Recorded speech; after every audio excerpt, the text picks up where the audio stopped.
It's a set of promises for what I'll do in my first 100 days. What follows is my 100-day action plan to make America great again. Just think about what we can accomplish in the first 100 days of a Trump administration.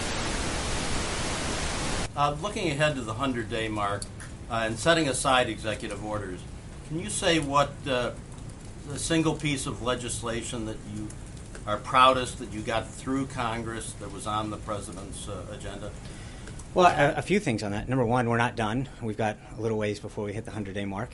So I think what you've seen out of this White House is a very robust agenda of activity.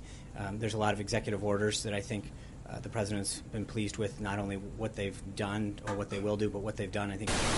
We have a president that can't get anybody to do anything, so he signs, executive orders.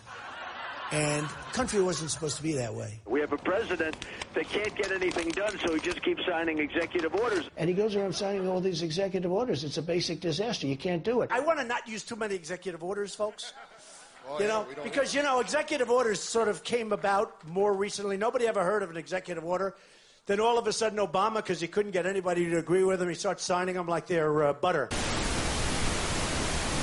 It's very clear that President Trump has enacted more executive orders and legislation than any president in 50 years. And some of the measures are actually literally historic.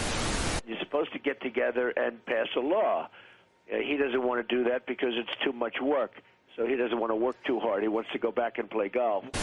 The president has spent 6 weekends and a total of 21 days at Mar-a-Lago. The total cost for those trips around $21.6 million. Bakari, I think it's, so I'm going to check those numbers, but I think it's like 13 times that he's been to the golf course. 17 times that he's been to the golf course. 17 times, yeah. Yeah, so, So just for pure numbers' sake, in the first 81 days of office, Barack Obama went to the golf course 0 times. In the first 81 days of office, Donald Trump has been 17 times.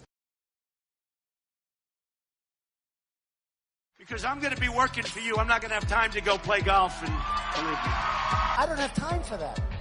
I love golf. I think it's one of the greats, but I don't have time. And I love golf. But if I were in the White House, I just want to stay in the